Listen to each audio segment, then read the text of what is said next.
बच्चों नमस्कार। आज हिंदी गद्य के विकास पर आधारित प्रश्नों का ये आखिरी वीडियो। इसमें बचे हुए सभी प्रश्न आपको हल करा दिए जाएंगे। इससे पहला प्रश्न है, पृथ्वीपुत्र निबंध संग्रह है जैनेन्द्र कुमार का, वासुदेव शरण अग्रवाल का, मोहन राकेश का, अज्ञे का। ये पृथ्वीपुत्र जो निबंध संग्रह है यह वासुदेव शरण अग्रवाल जी का है। इसके अतिरिक्त वासुदेव शरण अग्रवाल जी का निबंध संग्रह कल्पवृक्ष, कल्पलता, मातृभूमि, भारत की एकता, वेद कला और भी बहुत सारे हैं। इसमें आपका दूसरा विकल्प सही होगा। अगला प्रश्न, लहरों के राजहंस की विधा है, यह नाटक विधा में लिखा गया है। लहरों का राजहंस ये नाटक विधा में लिखा गया है। तीसरा ऑप्शन इसमें सही होगा। इसको लिखने वाले हैं मोहन राकेश। यह मोहन राकेश जी का नाटक है। प्रश्न संख्या 153, किस कृति के रचनाकार हरिशंकर परसाई जी? चंद वर्णन की महिमा, कल्पलता, साहित्य सहचर, रानी नागफनी की कहानी। अतः इसमें चौथा विकल्प आपका सही होगा, रानी नागफनी की कहानी। यह हरिशंकर परसाई जी द्वारा लिखा गया एक व्यंग्य है। चौथा विकल्प इससे सही होगा। इसके अलावा चंद वर्णन की महिमा कवि गंग के द्वारा लिखा गया है। कवि गंग के द्वारा लिखा गया है। साहित्य सहचर हजारी प्रसाद द्विवेदी जी द्वारा लिखा गया है। हजारी प्रसाद द्विवेदी द्वारा लिखा गया है। और कल्पलता यह वासुदेव शरण अग्रवाल के द्वारा लिखा गया है। प्रश्न संख्या 154 की ओर चलते हैं। हजारी प्रसाद की रचना की हिंदी साहित्य के इतिहास से संबंधित नहीं है। हजारी प्रसाद द्विवेदी की रचना यहाँ जो लग जाएगा, जो कि हिंदी साहित्य के इतिहास से संबंधित नहीं है। पहला ऑप्शन, हिंदी साहित्य की भूमिका ये संबंधित है साहित्य इतिहास से। हिंदी साहित्य का आदिकाल भी इतिहास से, हिंदी साहित्य भी इतिहास से। चार चंद्र लेख, ये ऑप्शन इसमें आपका सत्य होगा। ये हजारी प्रसाद द्विवेदी द्वारा लिखा गया एक उपन्यास है। इसमें आपका चौथा विकल्प सही होगा। ये उपन्यास है हजारी प्रसाद द्विवेदी द्वारा लिखा हुआ।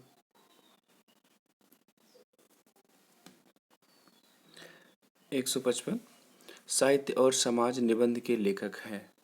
साहित्य और समाज निबंध के लेखक हैं। पहला ऑप्शन कन्हैयालाल मिश्र प्रभाकर, हजारी प्रसाद द्विवेदी, जी सुंदर रेड्डी, वासुदेव। इसमें तीसरा ऑप्शन आपका सही होगा, प्रोफेसर जी सुंदर रेड्डी के द्वारा निबंध है साहित्य और समाज। प्रश्न संख्या 156, क्या भूलूं क्या याद करूं किस विधा की रचना है? जी ये आत्मकथा विधा की रचना है। और इसका दूसरा भाग था नीड़ का निर्माण फील्ड।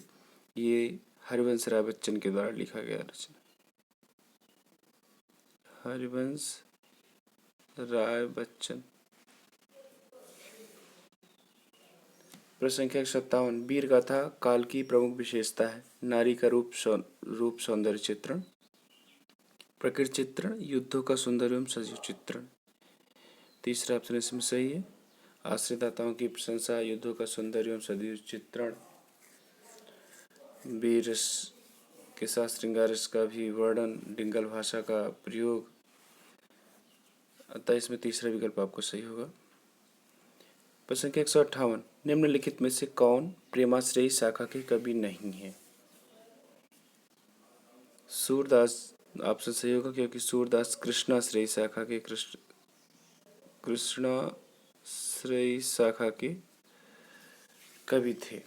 बाकी सब आपके प्रेमाश्रयी शाखा के कवि हैं।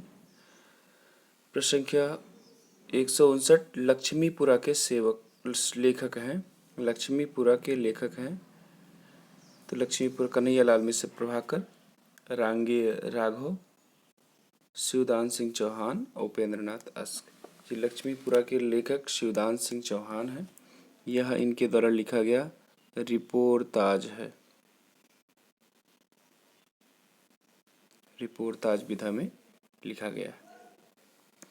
160 शांति निकेतन में हिंदी अध्यक्ष पद पर थे। शांति निकेतन जो कि पश्चिम बंगाल में स्थित है और इसमें हिंदी अध्यक्ष के पद पर हजारी प्रसाद द्विवेदी जी विद्यमान थे। संस्मरण विधा की रचना है, 4 रचनाएं दी गई हैं। दीप जले शंख बजे, बाजे पायलिया के घुघरू, अरे यायावर याद रहेगा याद, तब की बात और थी। इसे पूछा गया संस्मरण विधा में रचना। अरे यायावर रहेगा याद, इसमें तीसरा ऑप्शन सही है। ये संस्मरण विधा में लिखा गया है और इसके लेखक अज्ञेय जी हैं। इसके अलावा तब की बात और थी, इसके लेखक हरिशंकर परसाई जी हैं। हरिशंकर परसाई जी हैं। दीप जले शंख बजे, कन्हैया लाल मिश्र प्रभाकर जी हैं, जो कि रेखा चित्र है। और बाजे पायलिया की घुघरू ये निबंध संग्रह है। ये दोनों रचनाएं कन्हैया लाल मिश्र प्रभाकर जी की हैं। प्रश्न संख्या 162 कालिदास की लालित्य योजना के लेखक हैं। कालिदास की लालित्य योजना के लेखक डॉक्टर हजारी प्रसाद द्विवेदी जी। इसमें आपको तीसरा ऑप्शन सही होगा, डॉक्टर हजारी प्रसाद द्विवेदी जी। प्रश्न संख्या 163 बारिश कहानी संग्रह है कन्हैया लाल मिश्र प्रभाकर की, प्रोफेसर जी सुंदर रेड्डी की, मोहन राकेश की, अज्ञेय की।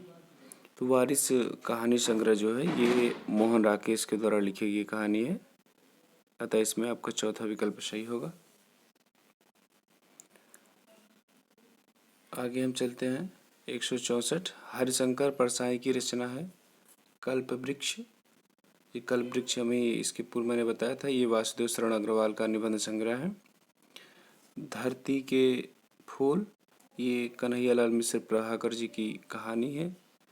तब की बात और थी, ये भी आया था, ये हरिशंकर परसाई जी की रचना है, अतः इसमें तीसरा विकल्प आपका सही होगा। तब की बात और थी हरिशंकर परसाई जी की रचना।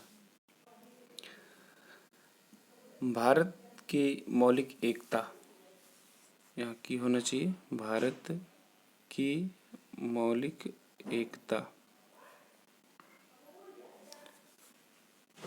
निबंध संग्रह के लेखक हैं। भारत की मौलिक एकता निबंध संग्रह के लेखक रामधारी सिंह दिनकर, कन्हैया लाल मिश्र प्रभाकर, वासुदेव शरण अग्रवाल। तीसरा ऑप्शन इसमें सही होगा। यह निबंध संग्रह है वासुदेव शरण अग्रवाल जी का। प्रश्न संख्या 166 पुनर्नवा कृति की विधा है। पुनर्नवा जो कि हजारी प्रसाद द्विवेदी द्वारा लिखा गया है, उनके द्वारा लिखा गया ये उपन्यास है। उपन्यास विधा में लिखा गया है पुनर्नवा, और इसको लिखने वाले हजारी प्रसाद द्विवेदी जी हैं। 167 अपने अपने अजनबी उपन्यास के लेखक हैं जी। अपने अपने अजनबी उपन्यास अज्ञेय जी द्वारा लिखा गया है। तीसरा विकल्प इसमें सही होगा, अपने अपने अजनबी अज्ञेय जी के द्वारा लिखा गया एक उपन्यास है। मोहन राकेश की कहानी संग्रह है समय सारथी। ये भी मोहन राकेश जी का है। क्वार्टर, आखिरी चट्टान तक, बकलम खुद। ये चारों रचनाएं मोहन राकेश जी की हैं। ये चारों रचनाएं मोहन राकेश जी की। पूछा गया कौन सी रचना इसमें कहानी संग्रह। समय सारथी जीवनी है, क्वार्टर ये रचना इनकी कहानी है, आखिरी चट्टान तक यात्रा वृत्त है,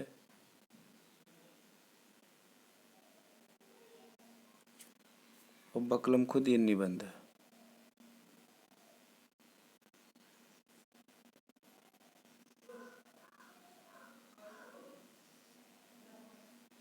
जिससे पूछा है कौन सी रचना कहानी संग्रह है, तो ये दूसरा ऑप्शन इसमें क्वार्टर सही होगा।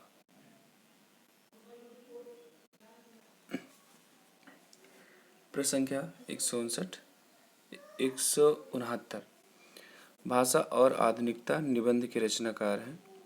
भाषा और आधुनिकता निबंध ये प्रोफेसर जी सुंदर रेड्डी जी का है। चौथा विकल्प इसमें सही होगा। प्रोफेसर जी सुंदर रेड्डी के द्वारा लिखा गया निबंध है भाषा और आधुनिकता।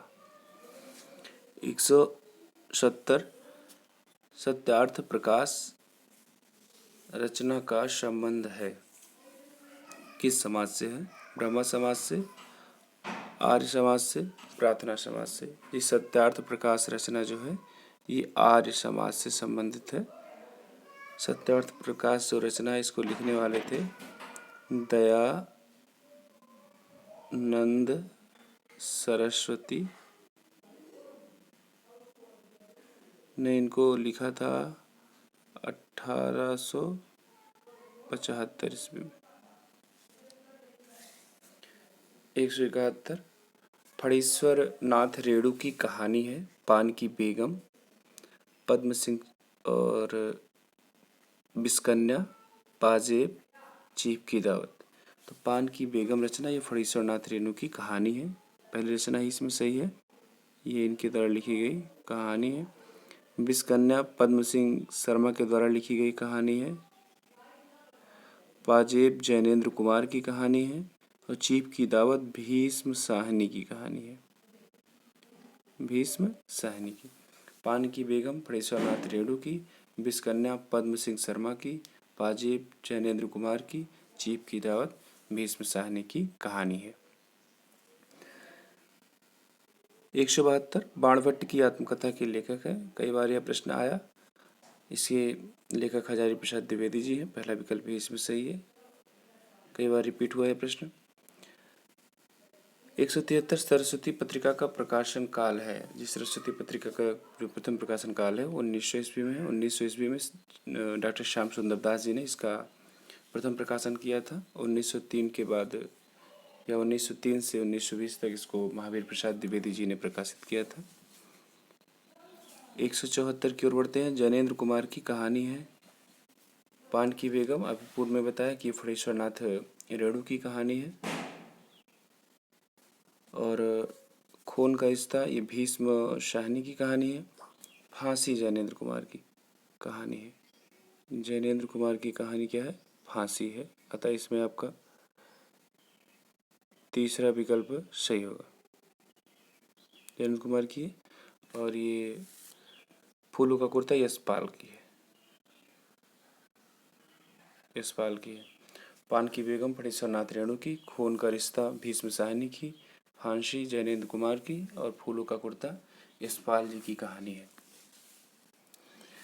175 प्रश्न संख्या परिवेश निबंध संग्रह है। हरिशंकर परसाई, जैनेन्द्र कुमार, मोहन राकेश, वासुदेव शरण अग्रवाल। परिवेश निबंध संग्रह जो है ये मोहन राकेश जी का है। तीसरा विकल्प इसमें सही है, मोहन राकेश जी द्वारा लिखा गया निबंध संग्रह है परिवेश। 176 84 वैष्णव की वार्ता के लेखक हैं। ये भी प्रश्न रिपीट हुआ, ये पहला ही प्रश्न है आपका। तो 84 वैष्णव की वार्ता गोकुलनाथ की रचना है जो कि ब्रज भाषा में लिखा गया था। 177 कबीर को बाणी के डिक्टेटर हैं यह कथन है, अर्थात कबीरदास बाणी के डिक्टेटर हैं यह कथन किसका है? और यह कथन हजारी प्रसाद द्विवेदी जी का है। चौथा विकल्प इसमें सही, हजारी प्रसाद द्विवेदी जी ने कबीरदास जी को बाणी का डिक्टेटर कहा था। वैद की हिंसा हिंसा ना भवति के लेखक हैं भारतेंदु हरिश्चंद्र जी। ये भारतेंदु की रचना है, भारतेंदु हरिश्चंद्र जी की रचना है। वैद की हिंसा हिंसा ना भवति यह उनके द्वारा लिखा गया नाटक है।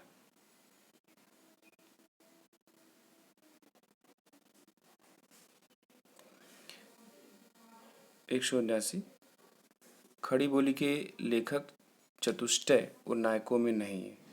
आप लेखक चतुष्टय जानते होंगे, इसमें मुंशी सदा सुखलाल आते हैं, लल्लू लाल आते हैं, सदल मिश्र आते हैं, इंशाअल्लाह खां आते हैं। इनमें जिसका नाम नहीं है अतिरिक्त किसी का नाम हो वही प्रश्न का उत्तर होगा।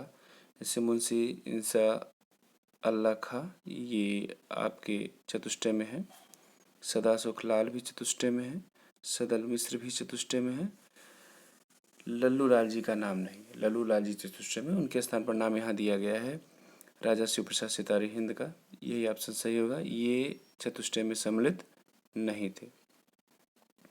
यदि पूछा जाए खड़ी बोली में दो राजाओं का योगदान बताइए, तब राजा लक्ष्मण सिंह और राजा शिव प्रसाद सितारे हिंद का नाम आएगा, और लेखक चतुष्टय में यहाँ लल्लू लाल जी का नाम आएगा। प्रश्न संख्या 180, हिंदी में खड़ी बोली का जन्मदाता माना जाता है। जी, हिंदी में खड़ी बोली का जन्मदाता, जिसे आप अभी देखें कि 4 जो चतुष्टक थे उनमें लल्लू लाल जी भी थे खड़ी बोली में, तो यहाँ पर चौथा ऑप्शन आपका लल्लू लाल जी सत्य होगा। कितने नावों में कितनी बार कृति के रचनाकार, ये रचना कई बार हमारे द्वारा आपको बताई गई है। ये रचना अज्ञे जी की है, और अज्ञे जी को इसी रचना पर ज्ञानपीठ सम्मान 1978 में प्राप्त हुआ था। 1978 में अज्ञे जी द्वारा लिखा गया कितनी नावों में कितनी बार रचना पर ज्ञानपीठ सम्मान प्राप्त हुआ है। प्रश्न संख्या 182 की ओर चलते हैं। भारतेंदु समकालीन लेखक हैं राय कृष्णदास, शांति प्रिय द्विवेदी, जैनेन्द्र कुमार, ठाकुर जगमोहन सिंह। इसमें चौथा ऑप्शन सही होगा, ठाकुर जगमोहन सिंह। इनका जो जन्म हुआ था वो 1857 ईस्वी में हुआ था, और 1899 ईस्वी में इनकी मृत्यु हुई थी। ये भारतेंदु हरिश्चंद्र जी के समकालीन लेखक हैं। 183, सुख सागर के रचनाकार हैं। ये भी प्रश्न कई बार रिपीट हुआ है। सुख सागर के रचनाकार मुंशी सदा सुखलाल जी हैं। 184, श्रृंगार रस मंडन के रचनाकार हैं। श्रृंगार रस मंडन के रचनाकार विट्ठलनाथ जी हैं। ये ब्रजभाषा में लिखी गई रचना है, अतः इसमें तीसरा ऑप्शन सही होगा। 185, कविवचन सुधा के संपादक हैं। जी, कविवचन सुधा के संपादक भारतेंदु हरिश्चंद्र जी हैं। कविवचन सुधा, हरिश्चंद्र मैगनीज, बाला बोधिनी पत्रिका, ये हरिश्चंद्र जी द्वारा संपादित पत्रिकाएं हैं।